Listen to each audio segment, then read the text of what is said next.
Conservation Committee had been formed, and the youth organisations of the town set about clearing up such eyesores as this, many of which existed within the borough boundaries. Cleared areas, apart from their improved appearance, provide safer places for children to play. Rivers were cleared of debris, man's as well as nature's.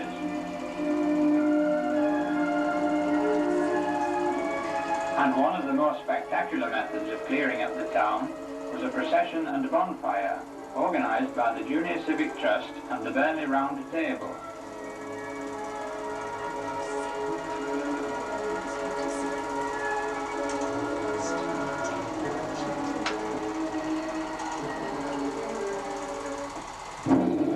Headed by the Boys Brigade Band, followed by some very charming road sweepers, several lorries toured the Stonyholme district of the town, inviting householders to root out their combustible rubbish.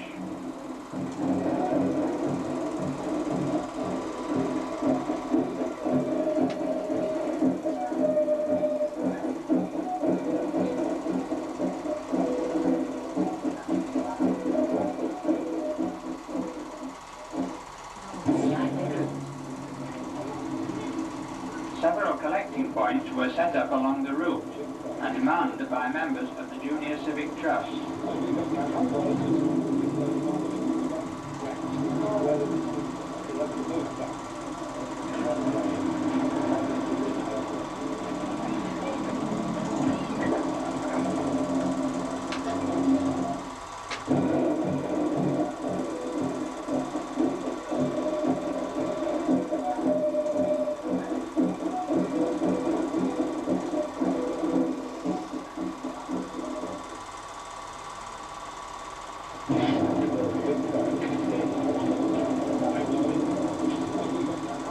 The procession arrived at the first collecting point, and soon all hands were busy loading the convoy of lorries.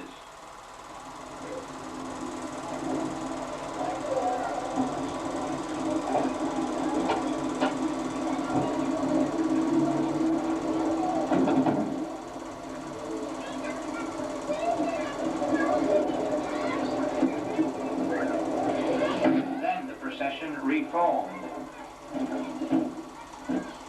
Lord Joe Grime was given a shake-up, and off they went to the next collecting point.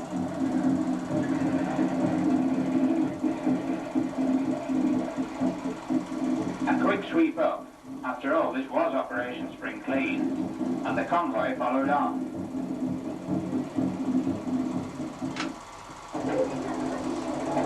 Sometime later, on a cleared site near Westgate, His Worship the Mayor waited to receive the procession.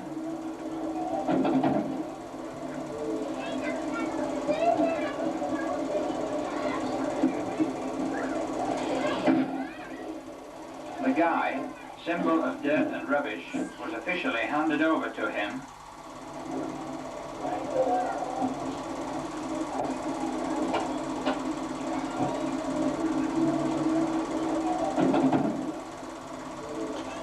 The lorries unloaded.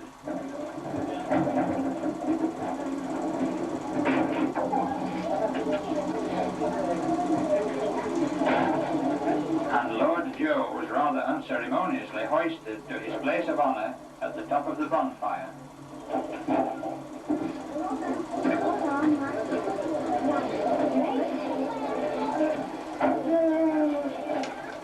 In the early evening of the same day, Mrs. Spring Clean of Stockport came to put the torch to the pile, with the assistance of Mr. Dibble, the youth organiser.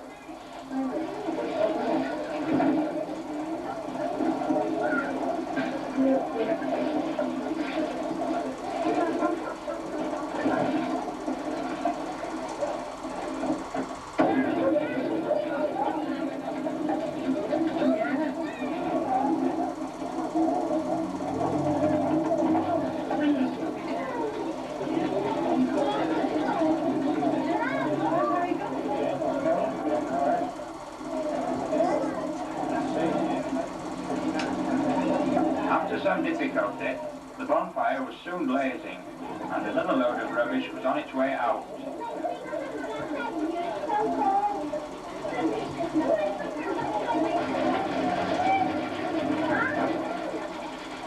Under the watchful eye of the law.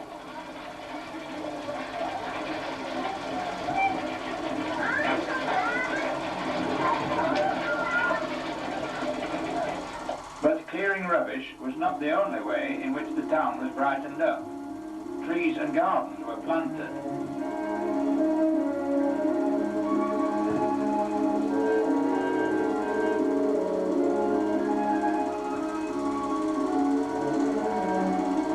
Including a new village green at Law House.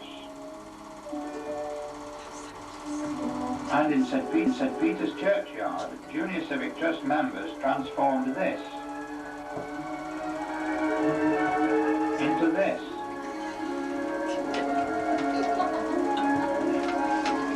Clover Street, later to find its niche in the history of the town, set the base for the sandblasting and stone painting of private properties.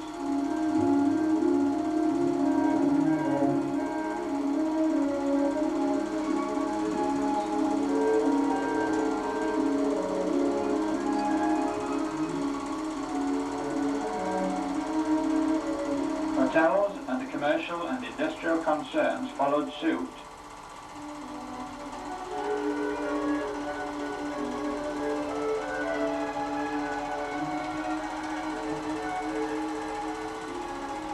And the local authority did its share with the sandblasting of the Central Library, carefully watched by Mr. Cole, the borough librarian.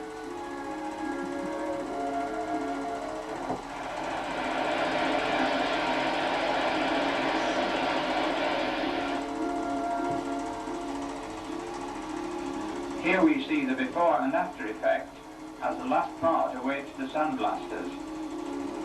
It was to see the results of Operation Spring Clean that Her Majesty the Queen made a whistle-stop tour of North East Lancashire, visiting Burnley on May 16, 1968.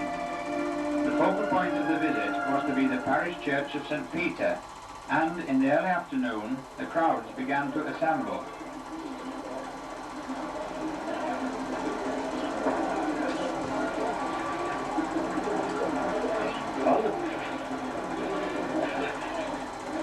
Around the platform, the emphasis was on flowers.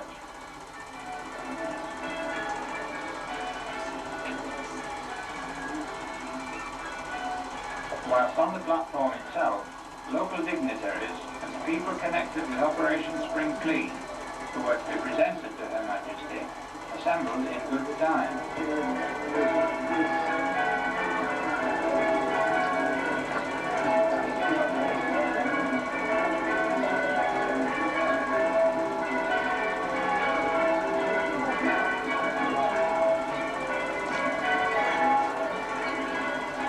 Dealt gently but firmly with an uninvited guest,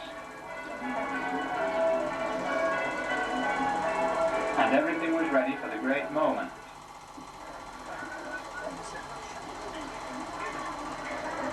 The Queen's first call was to be at Clover Street to see the effect of the concerted efforts of the residents.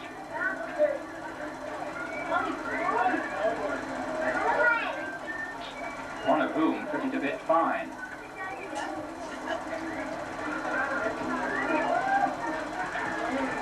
The crowds waited patiently. The police arrived in force.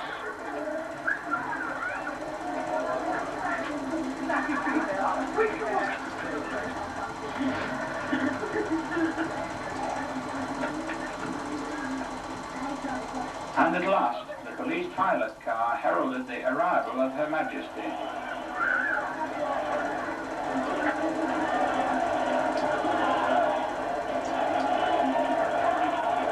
Who immediately showed great interest in Clover Street's own personal spring clean.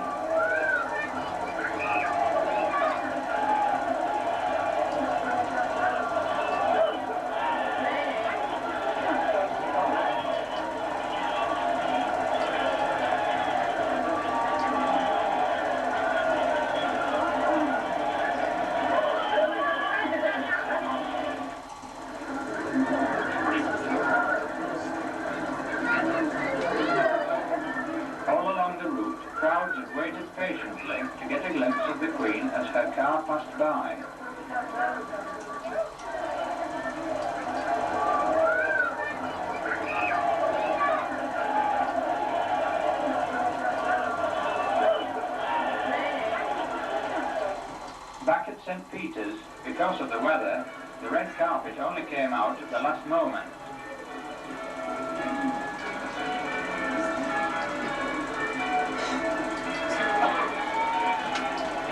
The only gloomy thing about this memorable day was the weather, but this in no way dampened the spirits of the onlookers. The Mayor, Alderman John Sutcliffe, waited to greet his royal guests. A last-minute word with Lord Derby, Lord Lieutenant of the County. The Royal Standard was run up.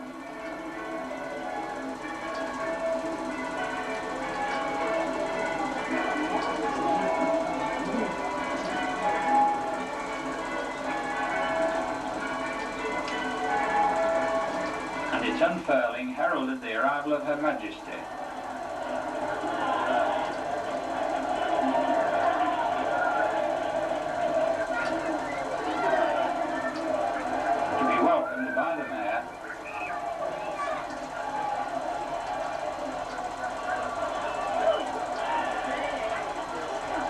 And escorted to the platform.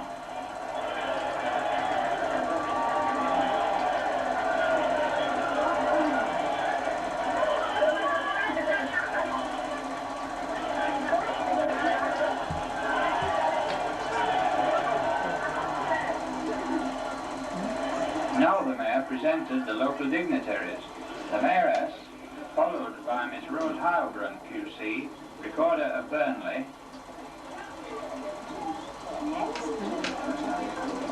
the Town Clerk, Mr. C.B. Thornley, OBE, the Acting Chief Constable, Mr. N. Greenwood, then came the Town's Member of Parliament, Mr. Dan Jones and Mrs. Jones,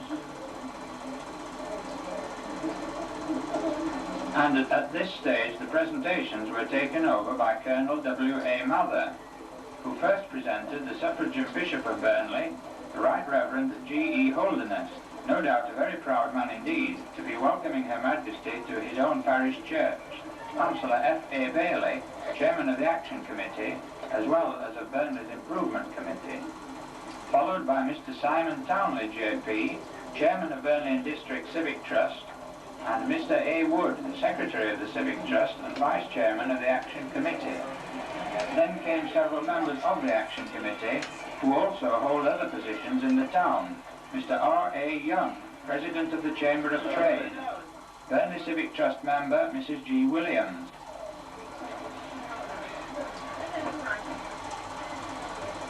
the Deputy Town Clerk, Mr. R.W. Gann,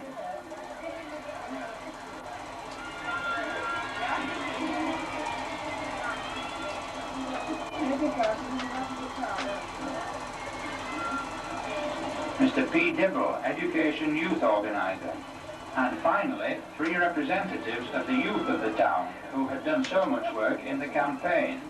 Tom Huggan, member of the Burnley Junior Civic Trust, Jeremy Lawson, the youth mayor,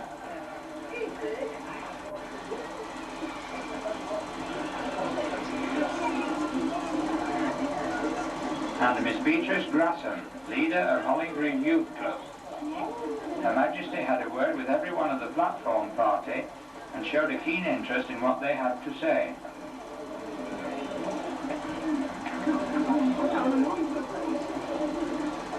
Then the Queen walked round the far side of the church, where members of the Junior Civic Trust were working on their big project in transforming the old churchyard into pleasant gardens.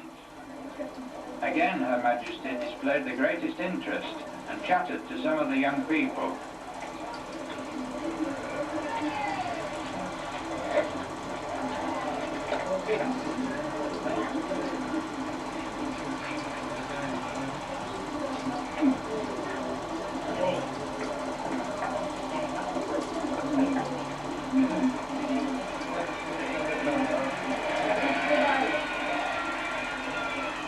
Much of this had gone unseen by most of the assembled onlookers, who next saw the Queen as she came around to a point by the main gate.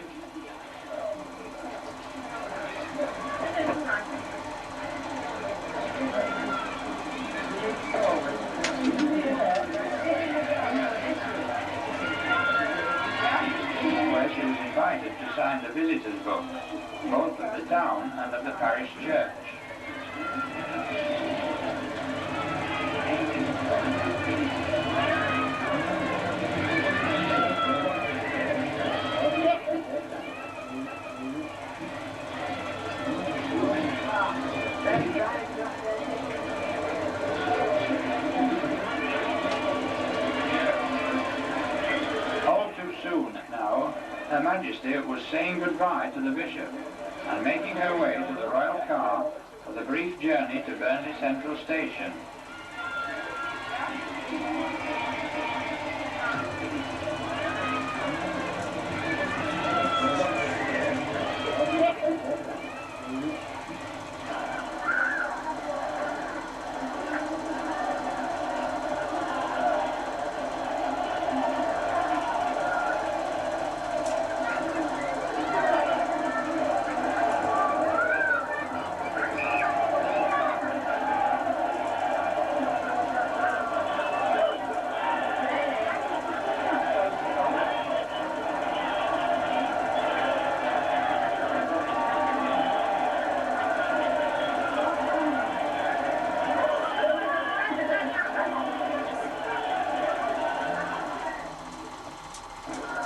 Outside Central Station, and in fact all along the route from the church, the crowds had again waited for their own glimpse of the Queen.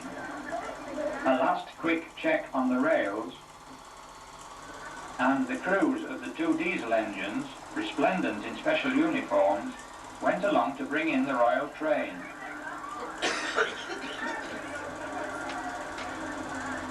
Lord Derby arrived to supervise the final moments of the visit,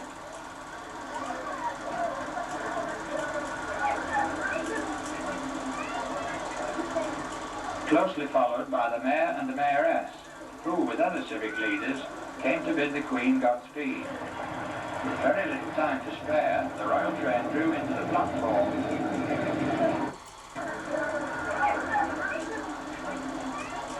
And then came Her Majesty, to be greeted by Mr. Searson, area manager of British Rail.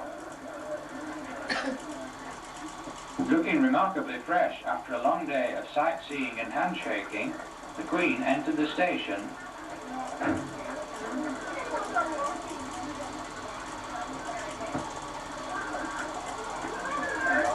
on the platform. It was quick goodbyes all around,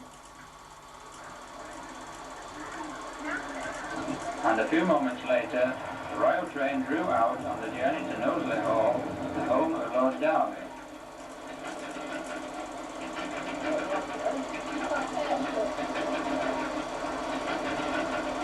And so the Queen had so briefly come and gone, and yet had shown such an interest in our town, that in the words of the Burnley Express, she had made her Burnley subjects feel so proud.